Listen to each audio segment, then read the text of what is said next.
Hey there. So today we're really diving deep into Kerwin Joseph's practical food security. Okay. And, looking at how we can transform, really, our concrete jungles into these flourishing food havens. And, one of the things that really struck me reading this book is how it changed my whole perspective on food security. It's not just about those facing food insecurity directly. Right. It's like this book makes you realize that food security is something that benefits everyone. Yeah, absolutely. And it's something that we should all, kind of strive for. It's interesting that you say that because, that's one of the things that Joseph argues in the book is that, that peace of mind that comes from knowing where your next meal is coming from, it's something that everyone deserves. Exactly. It's not a luxury, it's essential. And yeah, and I think he does a really good job of kind of like laying out why that's so important. Absolutely. And, he also emphasizes how even these small changes can have a huge impact. Yes. And he uses that example with, what are they called? The Johnsons. Right. I think that's what they were called. Fictional family. The fictional family, yes. Yeah. And they basically transform their backyard. Into a food forest. And it's amazing because it's like breadfruit, mango, avocado. All that good stuff. Like all that stuff that you actually want to eat. Right. Exactly. And he's saying, within 5 years, they could be harvesting over 2,000 pounds of fresh food. It's incredible. Every year. Yeah. Like that's almost a year's worth of produce for one person, just right there. And I think what's really interesting about that example is it really challenges us to rethink this whole idea of food production as something that only happens in rural areas. Yeah, as a solely rural endeavor. Exactly. He's really highlighting the potential of urban agriculture. And you start to see it everywhere, right? It's everywhere. Like how we can utilize those spaces. Balconies, rooftops. The unused lots, yeah. Yeah, absolutely. And he really emphasizes how cities actually possess a unique set of strengths when it comes to food production. Yeah. You've got dense populations, you've got all these readily available resources, the spirit of innovation. Totally. These established networks. The potential is huge. Totally. And he uses another fictional example. What was that company called? Green Home Furnishings. Yes, Green Home Furnishings. And it's like this company that basically decides to take this green space that they have. Which was purely ornamental. Yeah, it was just for show. Right. And they transform it into a food forest. Exactly. And what I love is that he points out that it was like a minimal increase in their landscaping budget. Yeah. Think about it. Yeah. Cocoa trees, guava trees, a massive herb garden. I know. It sounds amazing and delicious. I know. And then on top of that, he's like, oh, and by the way, they have the potential to yield over 6,500 pounds of produce annually. Right. And I think what's really fascinating about that example is how Joseph highlights these multifaceted benefits of this transformation. Yeah. So, yes, you've got the impressive yield, but then you've also got the community engagement. Yes. The boost in employee morale. It's good for PR. Exactly. It's a win-win for everyone. And what about food miles? Have you thought about that? Oh, absolutely. But food doesn't even have to travel. Right. It's so much fresher, more sustainable. And it tastes better. Oh, you hit upon a crucial point there, the freshness factor. Oh, my gosh. Joseph talks about how reducing food miles is not just good for the environment, but it also just leads to more flavorful produce. Oh, for sure. And he asks this really interesting question. Okay. He says, have you ever noticed the difference in taste between a supermarket tomato and one freshly picked from a garden? Oh, my God. Yes. Right. There's no comparison. It's night and day. The flavor of like a garden fresh tomato, there's nothing like it. And it's not just about the taste either, right? The nutritional value starts declining the moment you pluck that fruit or vegetable. Oh. So the shorter the distance it travels, the more nutrient-packed it is. That makes a lot of sense. Right. And this all ties into what Joseph calls foodscaping. Okay, I like that. Essentially edible landscaping. So you're just like integrating it. Yeah. You're seamlessly blending beauty and food production. It's like having your cake and eating it too. Exactly. But instead of cake, it's a blueberry bush. Right. That's both gorgeous and gives you blueberries. I love that. And it's not just about the aesthetics, right? What I found really interesting was how Joseph highlighted the economic benefits of foodscaping. Oh, yeah, for sure. Compared to like traditional landscaping. Right. He argues that it can often lead to lower maintenance costs, You're using less water because you're choosing climate-appropriate plants. Makes sense. And, of course, you're getting a return on your investment through the food you harvest. It's a much more sustainable approach, and it makes financial sense. Absolutely. And this isn't just some far-fetched idea either. Yeah. He points to real-world examples, like Seattle's Beacon Food Forest Oh, cool. and this town in the UK called Todmorden, Okay. which has become known as the Incredible Edible Town. I love that. I know, right? It's like something out of a storybook, but these are real places that are proving these concepts work. I love that. Okay, but we've got to talk about the elephant in the room. Okay. Waste management. Right. Because what's a deep dive into urban food production if we're not going to talk about, what happens to the waste? Absolutely. And it's fascinating how Joseph connects waste management to urban food systems. Okay. He talks about composting, even on a small scale. And he gives this great example. Okay. The Earthflow in-vessel composter. Okay. This thing can handle 1,500 pounds of waste a day. Shut up. Yeah. No way. Can you imagine the impact if that were implemented like on a city level? Okay, now we're talking like citywide composting. Exactly. That's amazing. It's about closing the loop on food production, right? Yeah. Minimizing waste, maximizing resources. And then using that compost to grow more food. Exactly. It's brilliant. It is. And we can't forget about our little friends, the earthworms. Oh, yeah. Vermicomposting. That was such a fascinating part of the book. It's amazing how Yeah. such a simple system Totally. can be set up in such small spaces. Yeah, and it's affordable. And you know what else? Joseph says you can actually sell high-quality worm castings for a profit. Wait, really? So not only are you reducing waste and making fertilizer, Yep. but you can make money doing it. That's right. Talk about a win-win. That's awesome. It's so cool how he takes something that we think of as waste and Okay. turns it into something so valuable. Absolutely. But I'm curious, what's the bigger picture here? Like, beyond just putting food on our plates, what are the broader benefits of this whole urban agriculture thing? That's where it gets really interesting. Joseph dedicates a whole chapter to what he calls the holistic benefits of urban food production. Ooh, okay. I like it. Break it down for me. All right, so he talks about the social impact, the economic impact, the environmental impact, and the health impact. He argues that urban food production can actually strengthen communities, create jobs, protect the environment, and improve our health, Wow, that's amazing. all at the same time. It's like this holistic solution to so many of the problems that we're facing. Exactly. I love it. Okay, so let's dive into those a bit more. Like, when he talks about social impact, what does he mean?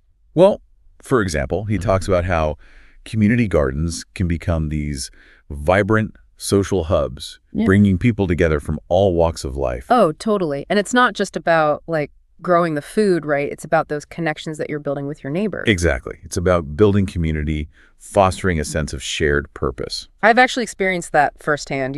There's this community garden a couple blocks from my place, and it's become such a cool gathering spot. That's awesome. Yeah, and you see families out there on the weekends, kids getting their hands dirty, people catching up.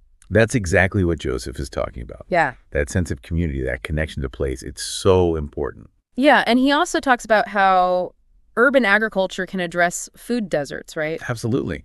He highlights the positive impact on food security, particularly for those vulnerable populations who often live in areas where access to fresh, healthy food is limited. Right, and it's not just about providing the food, but empowering communities to take control of their food sources, Absolutely. It's about giving people agency over their food choices and contributing to a more just and equitable food system. Okay, so we talked about the social impact. What about the economic impact? How does urban agriculture play into that? Well, Joseph argues that urban agriculture has huge potential to generate jobs and boost local economies. Okay, yeah.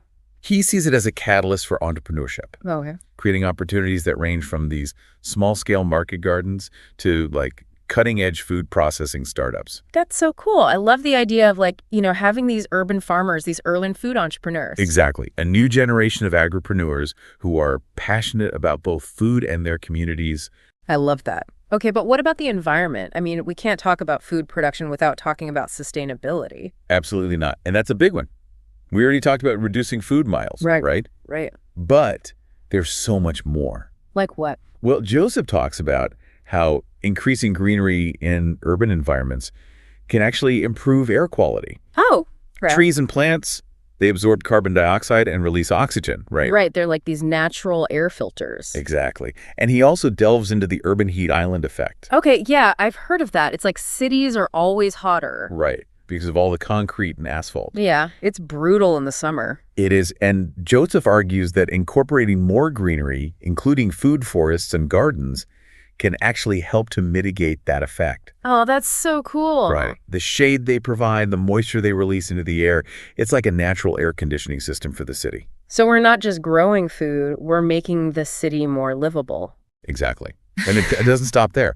He also talks about enhancing biodiversity through urban agriculture. Ooh, okay, tell me more about that. How does that work? Well, think about it this way. When you create these urban farms and gardens, especially when they're designed with organic and biodiverse planting methods, you're creating pockets of habitat for different species. So it's like these little ecosystems within the city. Exactly. It's about reintroducing nature into our urban spaces in a way that benefits both people and the planet. This is all so fascinating, and it really highlights how interconnected everything is. We can't talk about food security without talking about climate change, and we can't talk about urban planning without talking about the health and well-being of our communities. You've hit the nail on the head. That's exactly what Joseph is arguing for.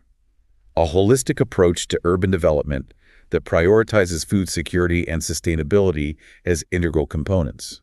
And I love that he doesn't just present the problems, right? He offers solutions. He actually provides these concrete steps that individuals, communities, and even businesses can take to create a more food-secure future.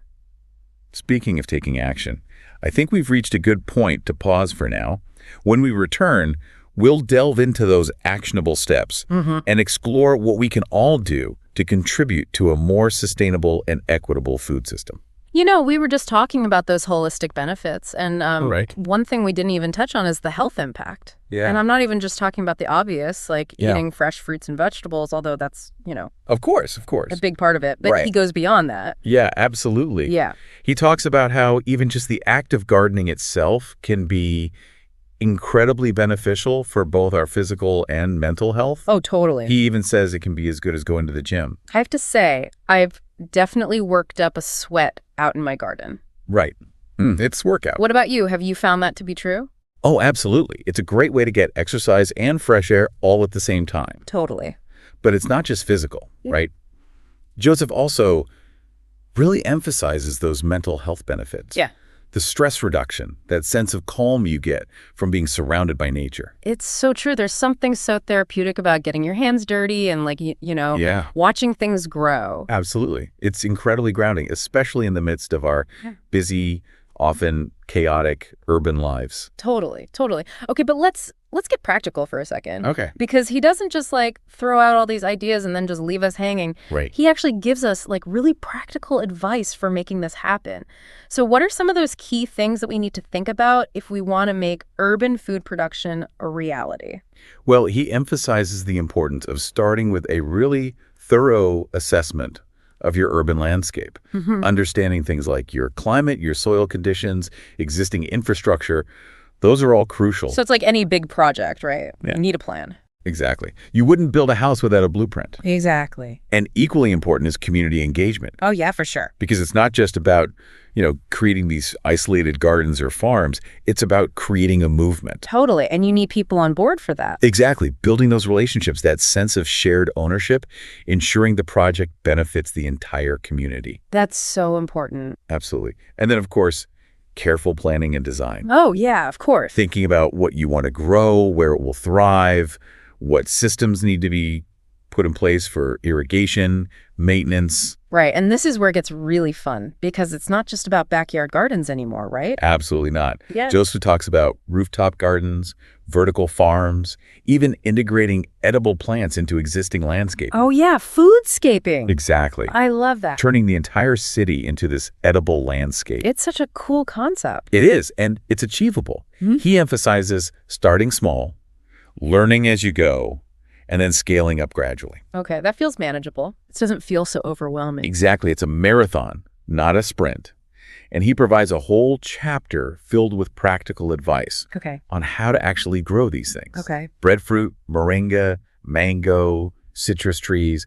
He even has a section on how to start a health-focused business centered around soursop.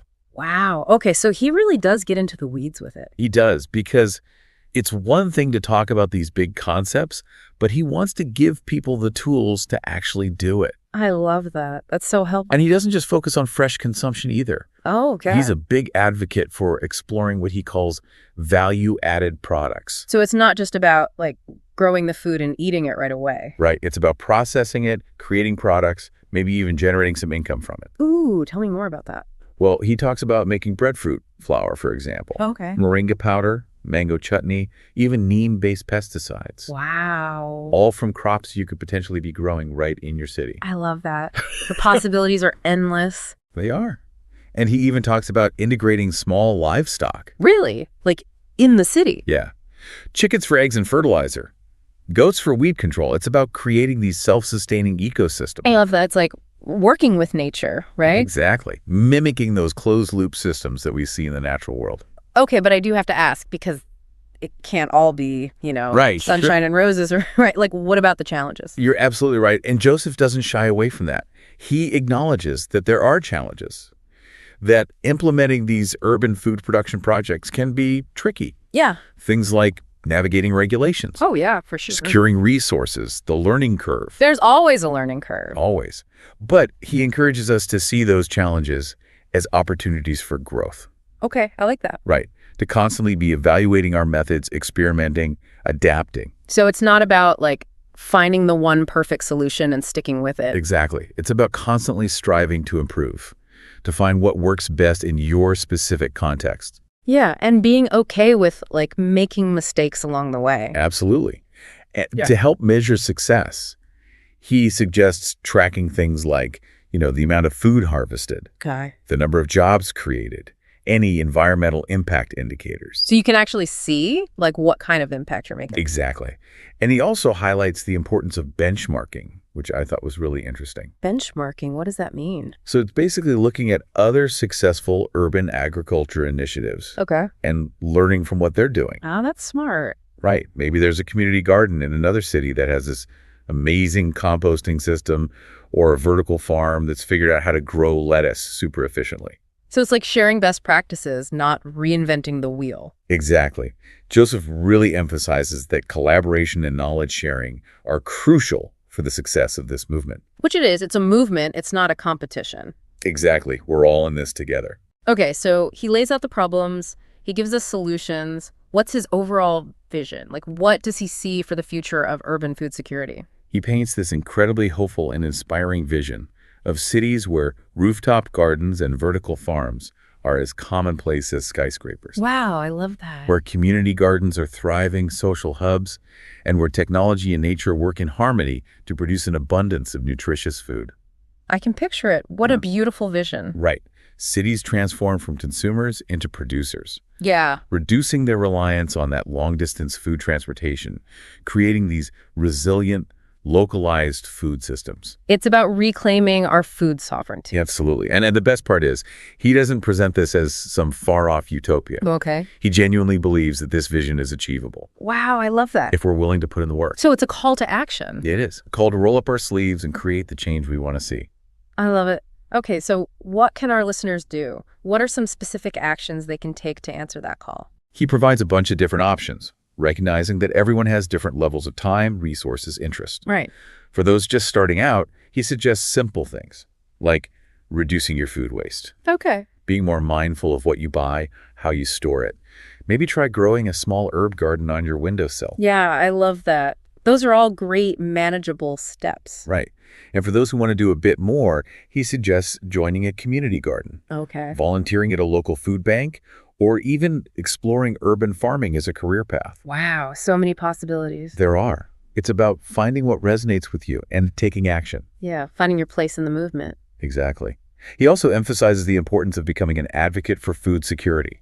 What does that look like? It can be as simple as talking to your friends and family about these issues, Okay. educating yourself about sustainable food systems, supporting policies that promote urban agriculture. So it's about making it a priority, right? In our conversations, in our communities, in our political choices. Absolutely.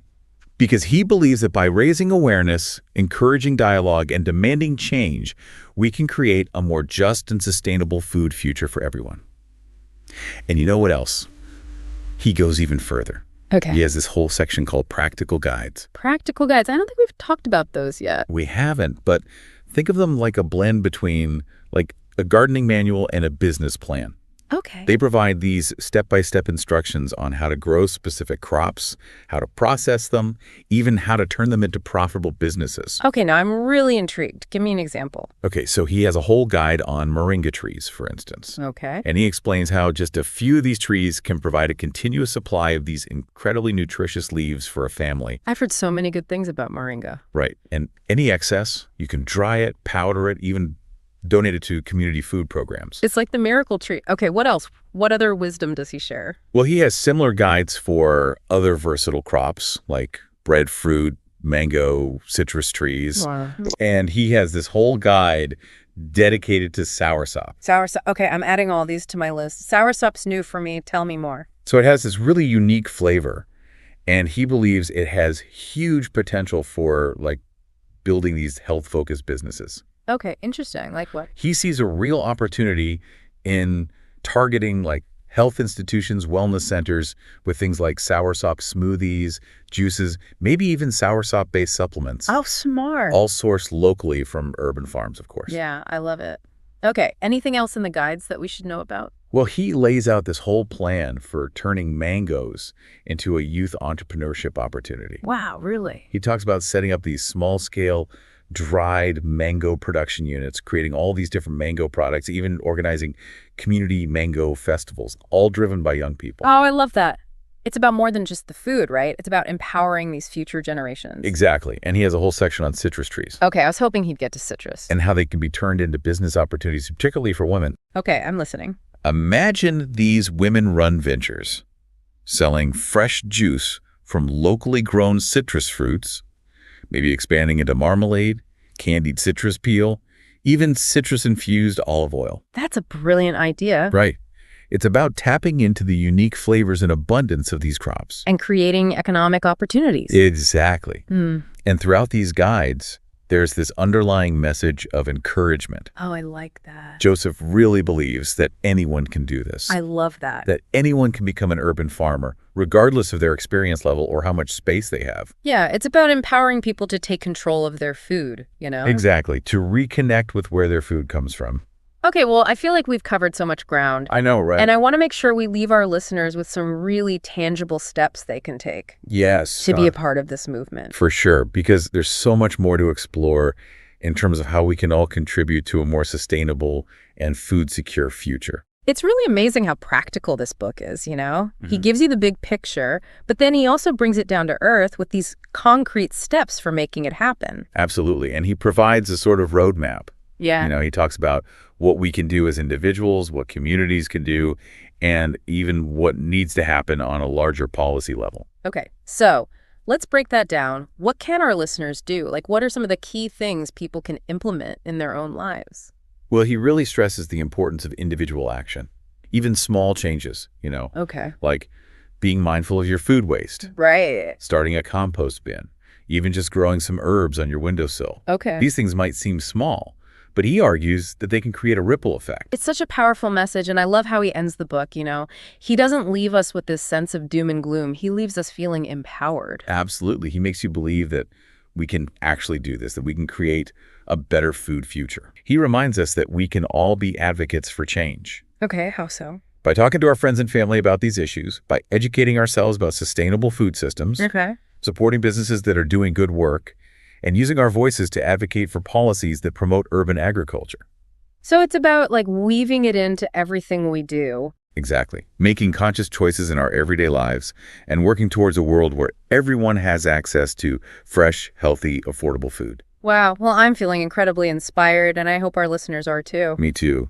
It's a powerful message and a reminder that we all have a role to play in creating a more just and sustainable food future. And that's a future I'm excited to be a part of. Me too. So to everyone listening, get out there, get your hands dirty, support your local food systems, and let's grow a better future together. I love it. That's a wrap on this deep dive into practical food security.